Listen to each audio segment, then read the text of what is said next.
Magandang hapon mga boss, tanghali ngayon. So dito tayo sa Bailen, sa Maranata. So may gagawin tayong Toyota Vios.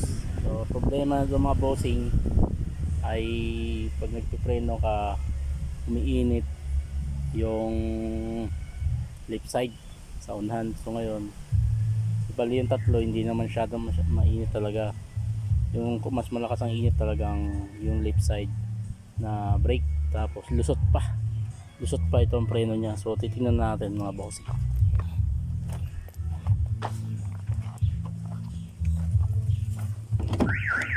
Uy. So ito mga bossing, lusot pa. Ayun, sobrang lusot oh. Lusot yung preno niya mga bossing. So titingnan natin mga bossing kung anong problema na to. Siyempre, pero main problem ito pag takbo, mainit dito sa left side.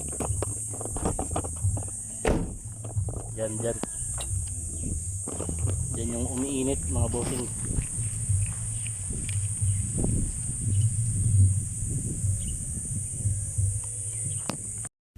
So next mga boss, andito nabuksan na natin yung side na to, yung caliper.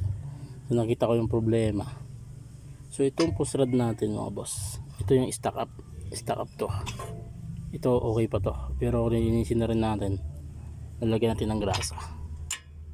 So ba rin problema mga boss, kaya umiinit to dahil dito sa isang push rod, yung ganitong push rod mga bossing.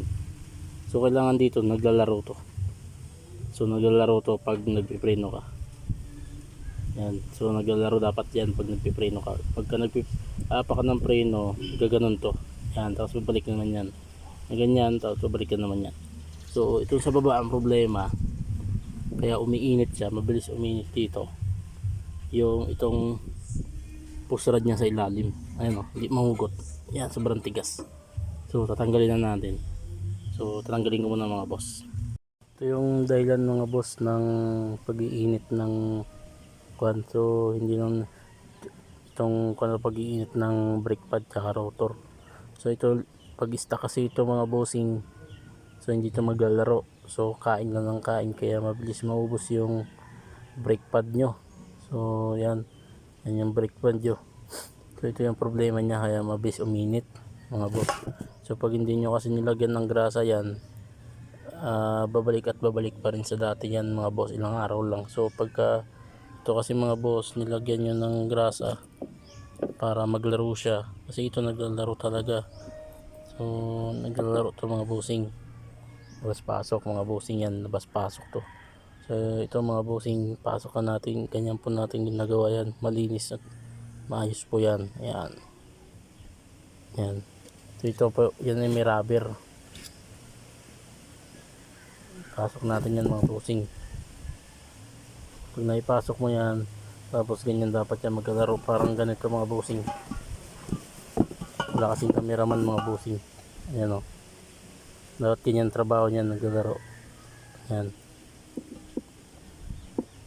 ano, yan, ganyan trabaho niya mga bossing, naglalaro, hindi stack up.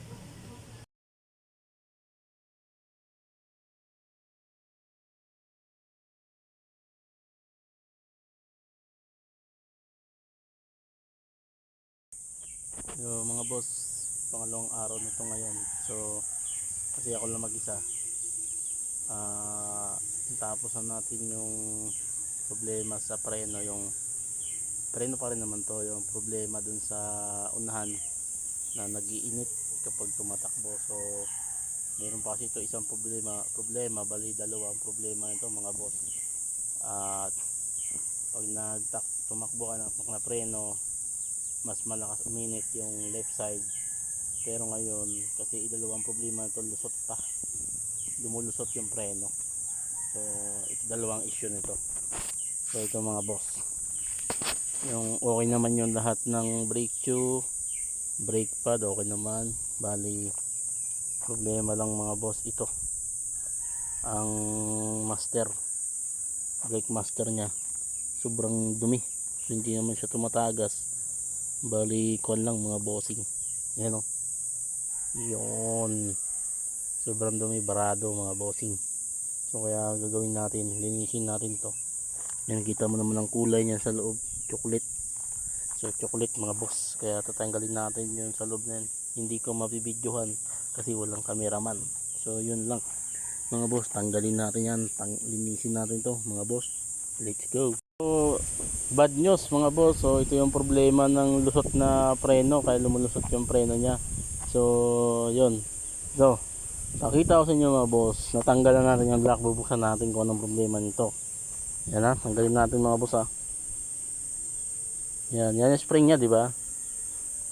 Yan. Yun, nahulog yung spring niya. So ayan, putol oh. Ayan, putol yung spring niya oh. Ayan oh, may bungi na rin yung oil seal. So subukan natin palitan ng oil seal. Hanapan natin ito ng pwedeng assembly na siguro, or ito lang spring. Bukan natin, ay kaso hindi ito natatanggal yung spring nito mga boss. Natatanggal naman pala, so natatanggal naman. Bukan natin hanapan ng spring. So ito yung kaputol niya mga boss, pakita ko sa inyo. So ito yung mga kaputol niya mga boss oh. Dito mga boss, medyo maliwanag ang mundo. Yan. So yan, yung kaputol niya mga boss oh. Yan. Grabe. Ito yung kaputol niya mga boss ng Brickmaster. So tanggalin pa natin. Yan. Tanggalin pa natin.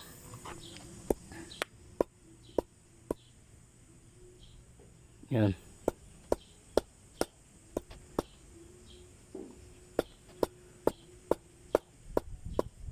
Ayan, tanggalin pa.